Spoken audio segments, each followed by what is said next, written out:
Have you man seen Spider-Man Across the Spider-Verse? No. I started seeing the first one, but I've not seen the second one. I've seen the cinema, but I'm going to do it with Tyler.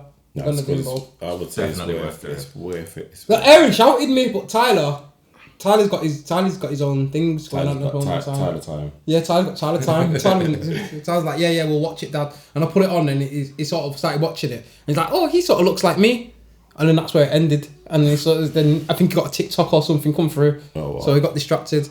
So I was watching it by myself. Yo, that feels wicked, man. Also, the representation, like, you don't always see superheroes who look like us or who are biracial. Do you know what I mean? Where, like, people say black people, but black people can be from different places across the globe, can't they? So, do you know what I mean? And he's kind of biracial, where he's got the Hispanic side to him, he's got the African American side to him. And I think it lets kids kind of dream that they could be Spider-Man. What no child could physically be Spider-Man. How do you know? All you need to be is bitten by a radioactive spider. Yeah. That's what I'm saying. You never. Yeah, well, that's How do you know? I don't know. Go to Chernobyl, see what happens. See if you get bitten by a spider, see what happens. You probably die. Yeah, I know. You probably would die. More than that, you'd die in it. What if you got bitten by a spider in Chernobyl? Low-key, I can't how I feel like this conversation's just gone on the wrong tangent. Like, back to what you were saying. So basically, It's all about a radioactive spider. I'm talking about representation because I think it's a wonderful film to see yourself in for young people. No, it's true. So let me ask you a question, Aaron. Which Spider-Man did you identify as? Which one from Across the Spider-Verse? I feel like Miles Morales is probably the one I would, although I'm too old to be Miles Morales, but I feel like his kind of like cultural background is more similar to my own. So I identify more with Miles Morales. Because he's mixed race. You could class him as mixed race if you wanted to, yes. I don't know how you class it as someone who's like, yeah, I don't know. But why? Mixed nationalities. Yeah, it's mixed nationalities, isn't it? You just said he was mixed race. Yeah, you said he was mixed race. You said he's got the Hispanic mother and the African American. Different heritages, didn't say mixed race. I don't know what the general. It depends on what you classify as like an actual mixed race. I thought it's just mix of races. It's mixed race. So people who are dual heritage, people do say the mixed race, but being dual heritage, you can still be the same skin colour. Okay, can still be the same fair point. So what would you say then, Aaron? Would you say he's mixed race or dual heritage? I don't know what the right thing to say is or what's correct for everyone across the board. All I think is that Miles Morales is a very good character. Thank you then, Jordan. I think the correct term is half caste.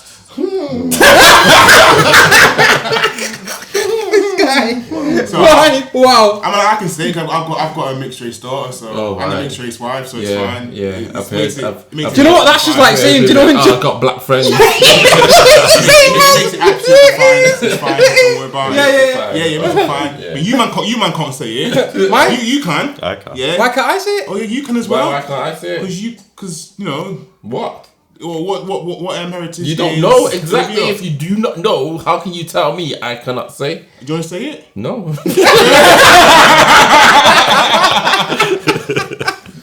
Nah, I don't say half cast anyway. He's just trolling for half cast. But now, I feel like it is a good film, man. But the art behind Spider-Man, even forget Spider-Man Into the Universe. I remember Stan Lee did say that the fact that he has a mask. Anyone can be Spider-Man. So, in that sense, like he was always one of those characters. Like, you know, when it comes to Halloween or something like that, and you try to think, who can I dress up as? Yeah. And then you're like, I can't be this person because obviously my skin colour is not that skin colour, but you could easily put on a Spider-Man costume. Tyler loved that from when he was like 3. Yeah. You can still fit in it. And I was Black Spider-Man. He was normal Spider-Man. I was Venom. So I had this matching outfit, but I was. No, you weren't Venom. You were just Black Spider-Man. Yeah, I was Black Spider-Man. So why are you saying you're Venom, bro? Nah, because it Venom Black Spider-Man. No. So anyway, continue in the joke. Now they're two different people. Yeah. It's still Black Spider-Man. The Black Spider-Man is Miles Morales. No, now it is. No, it's not. So before Miles Morales came out. 3, thank you. there is a Black Spider-Man. Thank you. Was there? He just wears a black Spider-Man. He just wears a black Spider-Man suit. Yeah, black suit. And then it's that it attaches to Venom. The symbiote. The symbiote is In that Venom? Yeah, the symbiote. The symbiote attaches and then it goes into itself, a separate and thing. that's where Venom it attaches forms from. to Eddie, and Eddie is Then becomes Venom. But yeah. So that was Black Spider-Man. Yeah, Yeah, they're not Black Venom. Spider-Man. Black Spider-Man Yeah. and Venom are two different people. Oh, are they? Yeah, trying that's to how say we do it. Yeah, sorry. See. That's my original point though. It's good to be able to for these kids to see Yeah. themselves. Yeah, so Tyler's been recently, he's been called Miles, and at first he was like, and then he realised, and then he was like, and he liked it because obviously, it's like they called him Spider-Man, innit? Now I know that me and Carlos have talked about this before, but it's so hard to find like the Miles Morales outfit from the first film with the Air Force Ones and stuff. That you make it yourself. It's hard. Now I really want, because like I think my kid can represent and associate with Miles Morales. I really want to find an outfit for him for like a Halloween and things, but it's hard, man. So the two outfits different.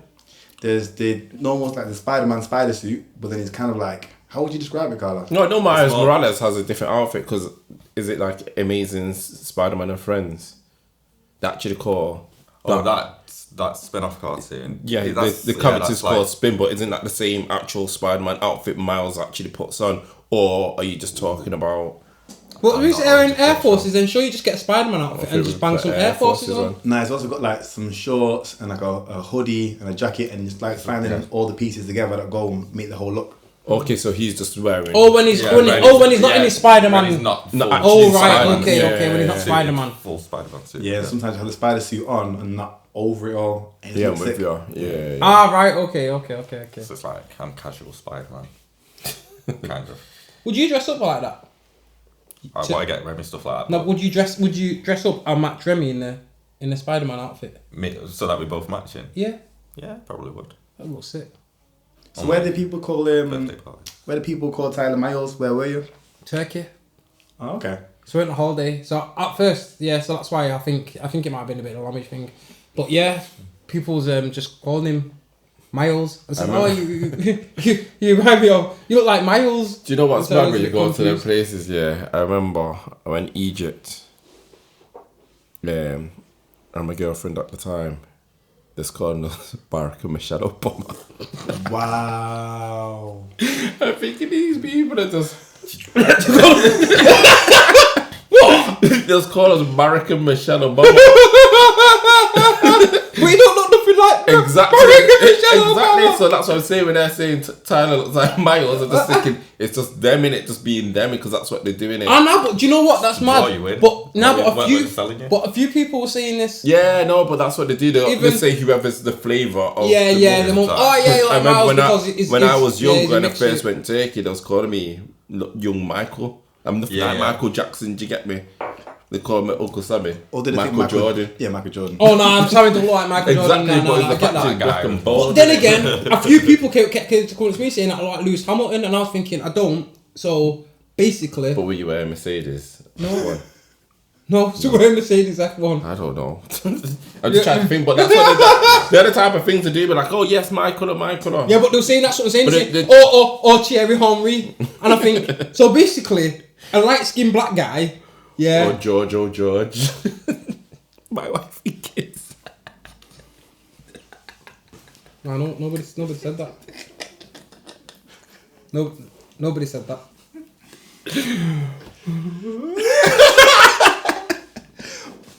Yeah. So, anyway, so going back to representation. Going back to representation. F1 recently, yeah, because me and Carl especially are fans of F1. They've got this like F1 juniors thing that they're doing, that they're coming up, that are doing that Hungary Grand Prix, right? And basically they've got like Sky presenters to come in, but these junior Sky presenters, and then one of them is this little black dude called Zach, and he went and got interviewed Presenter.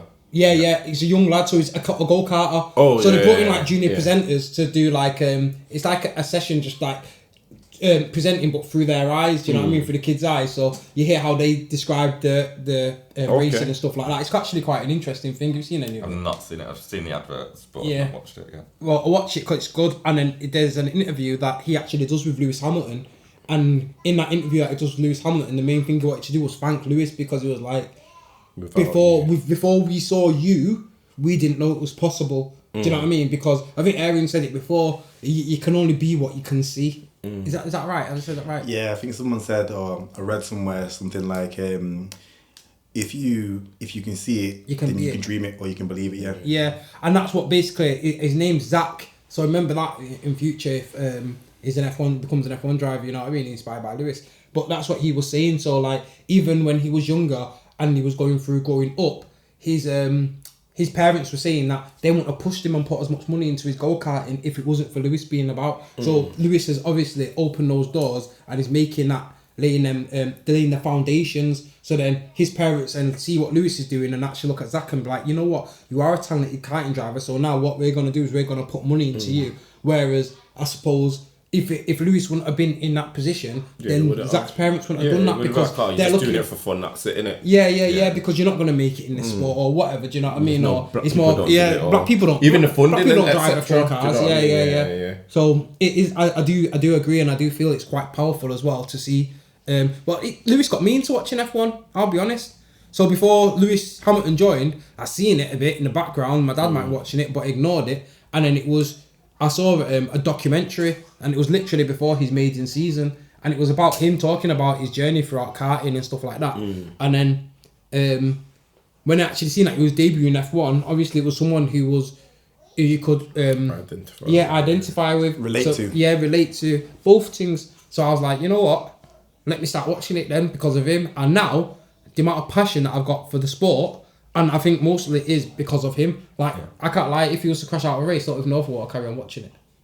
Okay, so you're just a Lewis fan, man. I am a Lewis fan. I am, but I'm an F1 fan now because I've got a passion for the sport and I understand the sport, and I suppose I've got a second driver that if Lewis wasn't there now, who's Lando Norris, and obviously he's white, but he's just his personality and everything. Who does he drive for? McLaren. Okay.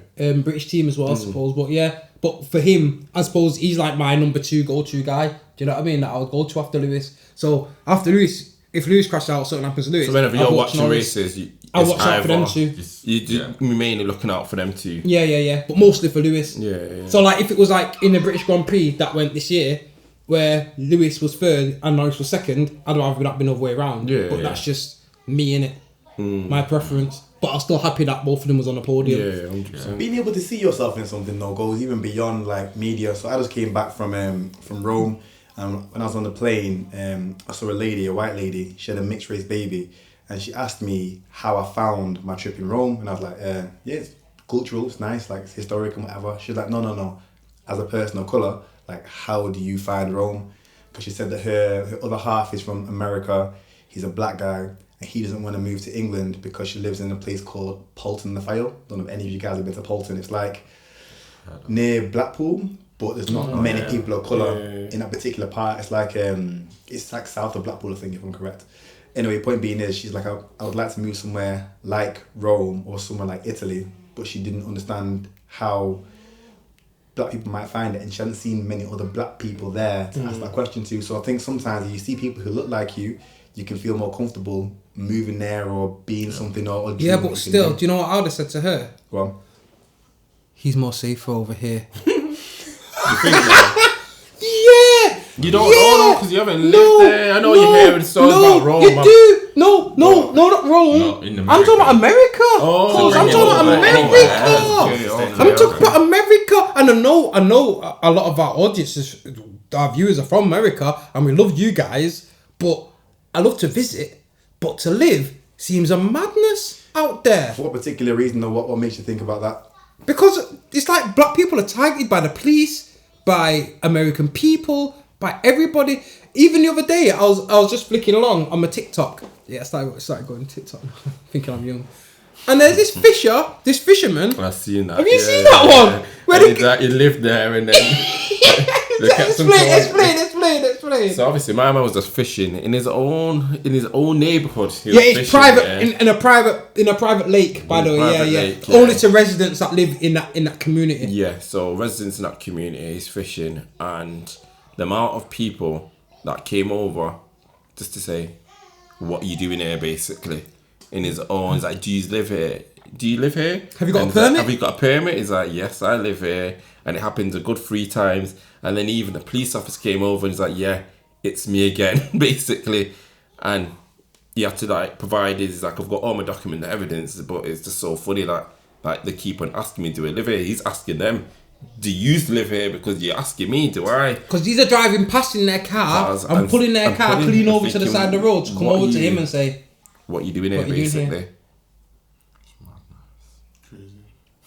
Yeah, it's very weird. To be fair, it is very But then weird. obviously, to me, it's like obviously you go to you research the area before you move. I get it, and you might have to go there for work purposes. And okay, get the land and the free. You're not free, but I personally wouldn't.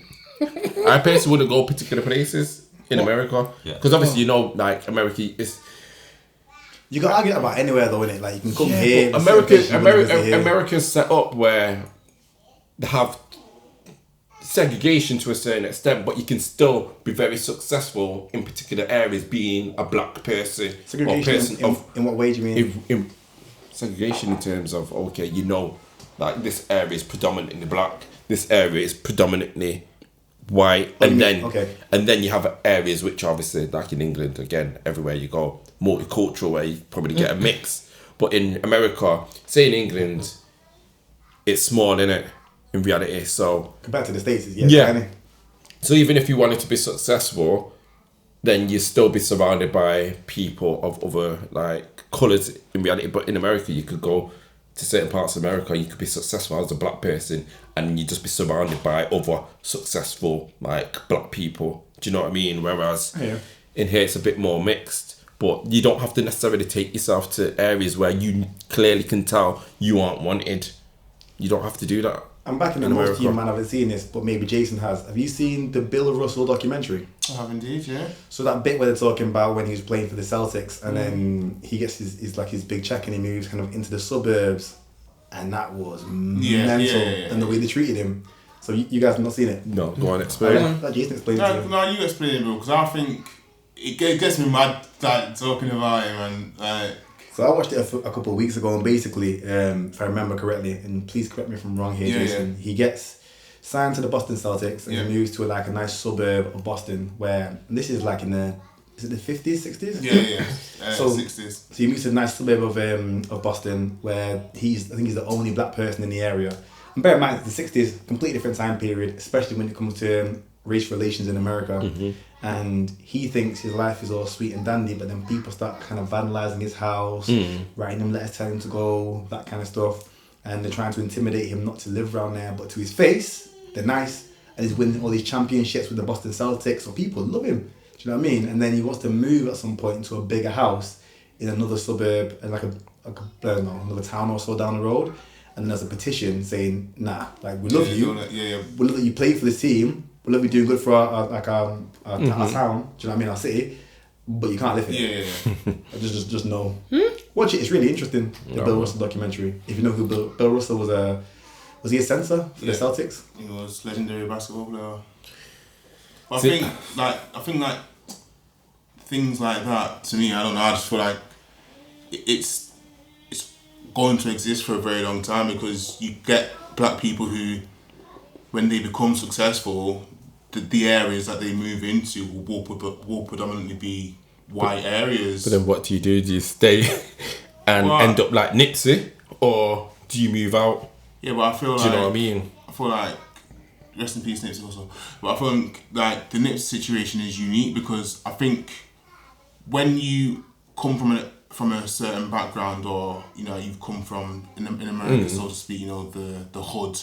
God, I sound so British. The hood. But I think I don't know. I feel like doing the work for your community is unbelievably important. I feel like you should definitely give back to your community. You should definitely go. But do you have to live in a community? What you give back to? I don't know, but I think I don't think you have to live in the community. But I think if you did live in the community, and the community then go and do what they do, it's disgusting, isn't it? Yeah. But in the same breath, I feel like you can't just abandon your community. There's nothing worse than the people who make it and leave and forget where they come from, so to speak.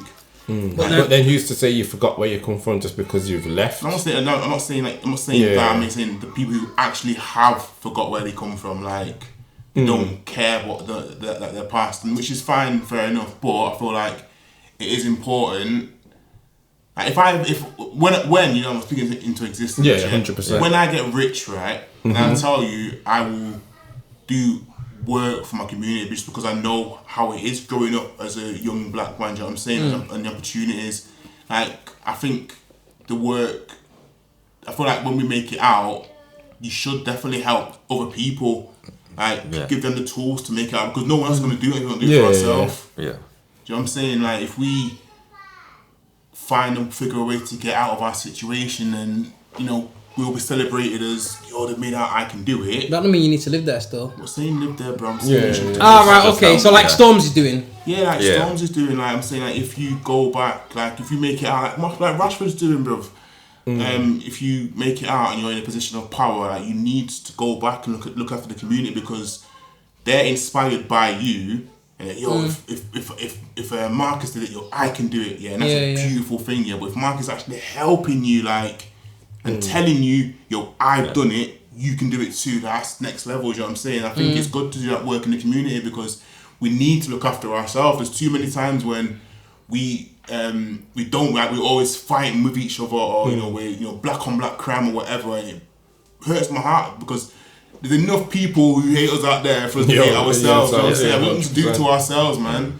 Is black on black crime a thing? And I'm being serious here, because isn't that just crime? Yeah. Do you know what I mean? Yeah. People don't see white on white crime. No. They'll say it's crime. Yeah. But when you live in like an area where there's a predominantly one kind of like culture of people, they call it crime on that people. But I'm like, so if I get robbed by a white person, is that white on black crime? If I get robbed by a person from Asia, is that Asian on black crime? Like, what? No. If I rob somebody? Yeah, but isn't it the same thing? Like, when you say, for example, if you have two shops, right, and one's a black shop, one's a not black shop, which shop you like is going to support? To support? Yeah. And they sell the exact same thing, But same price. I try to go to the black shop to buy Okay. things. But Nowadays, but back in the day, I probably would have gone to whichever's cheapest, innit? I think it's exactly the same. If it's like, exactly the there's same, nothing I'm different. looking to save myself money. That's just the reality. That's how I would have like looked back in the day. But then it's like you go where you want it, innit? If to me, it's service, innit? Yeah. Speaking of service, It's service. people from our background, when you get served by them, and I don't mean everybody, but you go to certain places, do you think the service is good? It just depends, because there's one place, where No, it's not good. there's Jamaicans are right, bro. Now there's one place where I've refused to go back because of the service, even though the food was banging, and I refused to go back because the service has been like shocking, and I'm just like, wow, this I can't support that, because the service is happened too many times for me to let it slide. Yeah. Do you know what I mean? You're going to name and shame the place, or you're not going to name and shame the I place? should do, because they make me vex, but I'm not. fair But at the enough. same time, can I just address, before we do step on that, the black on black crime thing?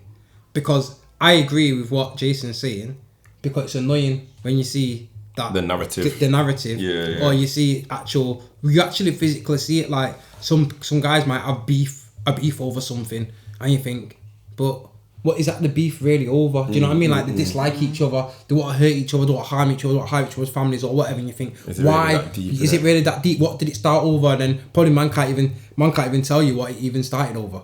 Do you know what I mean? So that's one thing that I agree with. But then the whole narrative of this whole thing where they say black on black crime, that's a myth. It doesn't exist. Do you know what I mean? Like you said, it's just crime. It's just in crime. the city. It's like if you was in regardless. Scotland, in the middle of Scotland, and you've got which happens, and you got all these guys Salford, running innit? around, or Salford, and you got these guys running around stabbing each other. You don't hear about it because it's not newsworthy. But then a black youth stabs another black youth in London, and then all of a sudden it's this knife crime. But you've not talked about the other gang violence. You're not talked about the other 8 out of the 10 knifings that happened there that was white on white crime or whatever. Do you know what I mean? Or black on white or white on black. Race doesn't get brought race into doesn't get brought into it until it is. Black and black. Yeah. It's interesting as well. That's like how, a narrative for it. Yeah, so I mean, country-wise, if a country is fighting between themselves, classed as a civil war, Yeah, there is a civil war, isn't it? If communities are fighting between themselves, like a black community, it's black on black crime. But then if another community is having a problem with another community, it's not always seen that same way. It's like a war, it's a problem, or A race war. do you know what I mean? It's weird. It's a weird thing, man. Like, Because it's the media that set it up like that, though, innit? yeah. The media is they got a lot to kind of like hold themselves But accountable obviously, for. at the end of the day, what gets the views? Do you know what I mean? Like, by causing unrest, it's like, oh, we've got more hits. Do you know what I mean? Like, people then, say for example, on like social media platforms when you have something controversial. I see it like some platforms that put stuff out there, and it's just solely, you know what they're doing. They just want to get the comments, they want to get the likes, they get the reaction, and then people just react in it. And in reality, do you think they care or not? They're just happy. They just want the posts and the interactions. They're getting interactions. It's going to help them out in the long run. Speaking about representation again, I think what the media is doing well right now, especially in things like television shows and movies, is showing people more things. For example, I mean, the camera can't see it right now, but maybe Jordash can bring it. But there's a picture of Bob Marley to the left of Jordash, and there's a trailer for the Bob Marley film that came out the other day. That looks wicked. Do you know what I mean? There he is. There's our Bob. And the new Barbie film that's come out, there's Kens of different backgrounds, different races, and so Barbies forth. of different races too.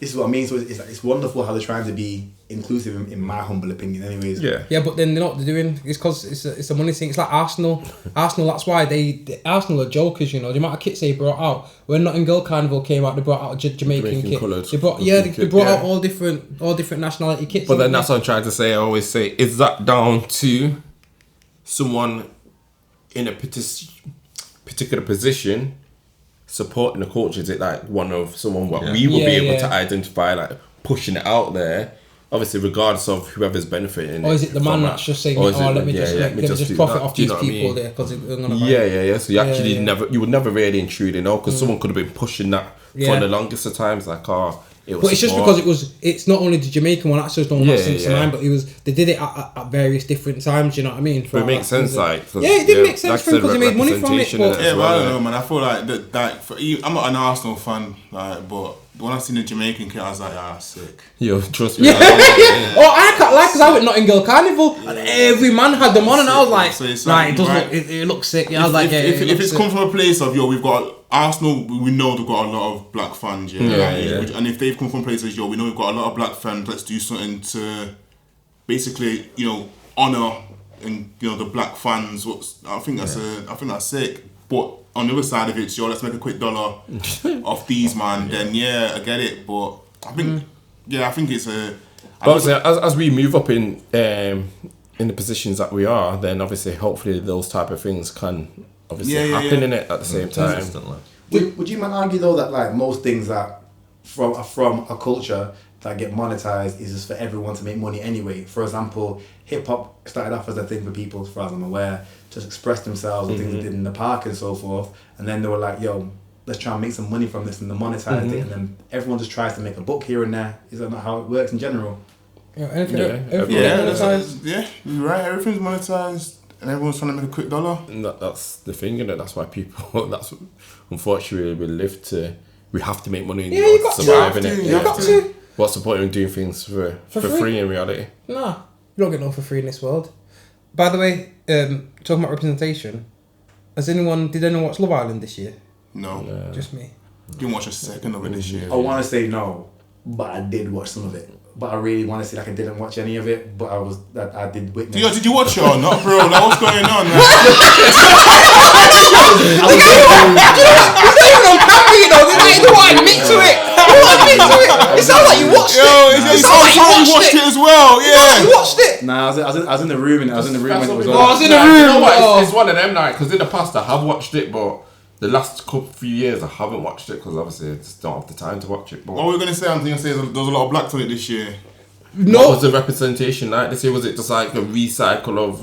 Usually it's just a regen, isn't it? There's one black woman, one black man, and those two are usually going to.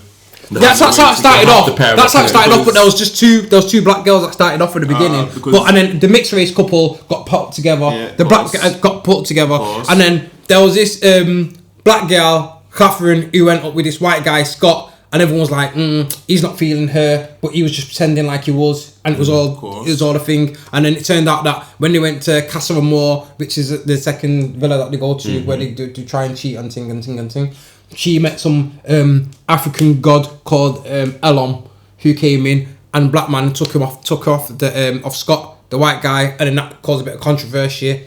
And then Whitney is the girl who a few weeks ago she got voted best couple with her man Locken, and Locken's white and Whitney's black, but everybody just loves Whitney. and because Whitney just told the line, everyone was happy with Whitney. But then something like got controversial in just one episode, and then the whole of the media seemed to switch on Whitney because she actually had an opinion, and it's like she wasn't allowed to have an opinion on anything. So at first, when she was just like the lovely, laughy, jokey, didn't really get it. Was too much for them. Yeah, Is that what happened? Yeah, didn't really get anything. And the thing about it is the way that the media portrayed it was like she was aggressive in what she did and everything. Standard. When actually she wasn't. Don't get me wrong, she was probably a bit out of order the way she did or what she was saying. But do you like how the way that I describe it? Maybe you don't get these, but for Jordash and Aisha, how Aisha would, she would rip you apart, but she'll say it very calm and in a way that you probably can't. You can't come back and say you're shouting at me or because she didn't shout, and she's saying it really calm and she'll just spitting facts. But it was the way that she delivered it was deep. Like even me, I was like, oh, like that's a bit much. Do you know what I mean? But there was no comeback to it. So the gal ended up just and then just crying and running off. Do you know what I mean? So then and then it makes her look like a bully then, even though she wasn't bullying. But then that's what the whole social media narrative was on. Do you know what I mean? Yeah. And I thought that, and at first it's like black women can't have an opinion on anything. If they do, they're always seen as aggressive. And that's even though some of the white girls that was doing stuff before, they seem to have got away with a lot more things for doing a bit of badness. And then it's just like the whole social media sort of erupted over what she was doing. Do you know what I mean? Would you man teach your kids that if they get hit by someone to hit them back? Yeah. Depends on the situation. Because, like, for example, what you said before about like black women in the viewpoint are not being able to say something back for being seen as aggressive and so forth. I sometimes feel like I was raised in a way where it was. My mum always said to me, someone hits you, hit them back. But I was always raised to be respectful to everyone and to be kind and be sweet and to be the kind of the black person where I guess I'm palatable. And I'm maybe my nature, I don't know, but I'm just not that assertive or aggressive. And I don't know if I could tell my children to do that because in my head it's kind of like, oh, I don't want it to be seen as a certain kind of way. But then why would I think that, if that makes any sense? Well, do you think telling your kid to hit the kid back, if someone hits you, hit them back, is something that's done in every single race? I feel like most people do say that. Exactly. If someone hits you, hit them back. My point is that I wouldn't want my child to be the aggressor in the situation. Like that's all that matters to me. Like they're not going to. If all comes on from nursery and says you have to punch someone today, Dad. I say why? He goes, he punched me first, innit? Then what? I don't care what happens because when I go to nursery, it's okay. She didn't hit first. Like, that's all that matters. Like. So then that's what I'm saying. So you said it depends on the situation, but the situation is that she got hit first. No, because it depends on what situation. For example. No, I get that you need to address it still with the teacher, but in that precise moment in time, and I think I'm just talking from experience because Tyler went through it in his primary school where he got hit, he got spat at by this one kid who was just unruly, and it wasn't even me because I even went up to school and said something to the teacher when he was there and his parents were there, and I said to the teacher, I'm fed up of him because Tyler won't hit him back or do anything, and I said I'm fed up of him bullying my son when Tyler's got such a beautiful demeanour because he's terrible and he's not been brought up correctly. So I said to teacher, whatever he does to my son, I'm going to do to his parents, and pointed at them in front of him, and it calmed down for a little bit. But then what actually stopped it was when Tyler was in the playground and this boy then went to do something to Layla, or he was bothering, I think this boy was bothering Tyler, so Layla, being Layla, thought she'll get involved. I went over and this boy went to push Layla, and as soon as he did that, Tyler switched and pushed him over and said, don't touch my sister. And then that was when Tyler felt that he could defend something, and I was like, but, because then he stopped bothering him after that, and I was like, but if you would have done that in the first place for yourself, then it wouldn't have got to this point. But because Tyler just kept on taking it, saying, well, no, because he's not like that, Tyler. He's very much like Aaron with his demeanour. So he just wants to, he's just a happy guy, he just wants to chill, he wants an easy life, he just wants to graft, he just wants to work. Do you know what I mean? He don't want no dramas. So he would just take the abuse. And that's what frustrates me, because I'm like, no, don't take it, because you shouldn't have to take it. Because you're nice and you're kind to everybody, people take it as a weakness, or they think that they can take advantage of it.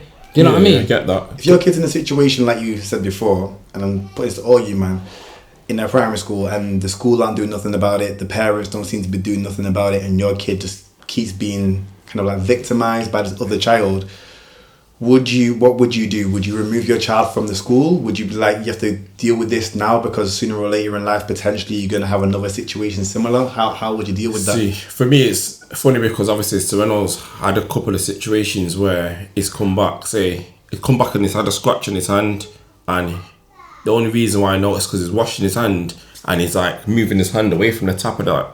Well, what's happened to your hand? Obviously this is because I was telling him to wash his hand when we come in. And he's like, oh, got scratched. Like, right, he scratched you. And then he started like, oh, it was an accident, and like started getting on the like defensive and not wanting to show me. Like, right, like what's happened to you? And then obviously it ended up like a boy, it's like scratched him. So I've messaged the school and say, he's got a scratch on the hand. Do you know what happened? Oh, we don't know. We'll have a conversation with him and we'll see what's then like said in it. Obviously I knew what happened, but I wanted to know what they said, because at first Sereno didn't want to tell me, but then when he has told me, he's like, oh, some boy in the class scratched his hand. I was like, oh, he said it was an accident. I was like, okay, that's fine. Did he say sorry? No, he didn't say sorry. I was like, well, why didn't he say sorry? When it's an and I accident. said, why didn't you tell the teacher that something's happened? So then that was that. Obviously, I think Olivia's then asked him, he's like, why do people keep on asking me and getting vexed because everyone was asking him, but he didn't want to say to Olivia what had happened. He's like, don't be afraid that you're going to get in trouble. I'm just like, if you get hurt, tell the teacher so at least they know. So it's not me who's then finding out and having to ask the school, because I'm more angry that the school haven't noticed or been told, because they're supposed to fill like accident reports. And then it's happened again with the same kid who's saying, oh, he's like pushed me over or something. I was like, why didn't you do anything back? Because that's my first question. Like, what did you do? And he's like, oh, nothing. I didn't want to hurt him. I was like, okay, at least you know that could be a repercussion that you could like hurt the kid in it. So I'm like, okay, I get that. So my thing is, I wouldn't necessarily want him to be the aggressor, like you've all said, but at the same time, I want him to be able to defend himself and not be a victim. But then I don't want him to be at the same time afraid of telling me that someone's done something to him because he thought he was going to get in trouble. Because I'm like, wow, why would you let the kid do that? I was like, just do your jiu-jitsu moves on him. I'm just like, man, you know you're stronger than it's like you can do. If someone like defend yourself, don't be afraid to defend yourself. And I'll always say that, but I like at the same time, I don't want you to be the aggressor and be the one who's hurting people, because it's not in that nature anyway, so I wouldn't expect that to happen. But I'm like, yeah, at least tell the teacher. But if it kept on getting to that point, I'll be like, yeah, I feel like the school would know, because I've already said from early, like, I don't send them to school to be coming home with scratches, or even if you think that they're playing a bit too rough, because I've seen the way them kids play in school, they do play rough. Cut it out. I've told them I don't like fighting games at home, so we don't do no fighting. So I just try and like, be on it from him. No. Do you know what I used to? But then obviously he gets too excited about it. Do you know what I mean? So I'm just like, nah. Like I'll see him like fighting with like Spider-Man and Iron Man throwing his toys all the way, and like just like really, I was like, I don't like fighting games. Do you know what I mean? Like there's a time and a place. Anyway, thank you guys for watching this episode. Please like, share, subscribe. Am I missing anything? No. Like follow if you don't follow us already. Yeah. Our socials, all platforms, we're there.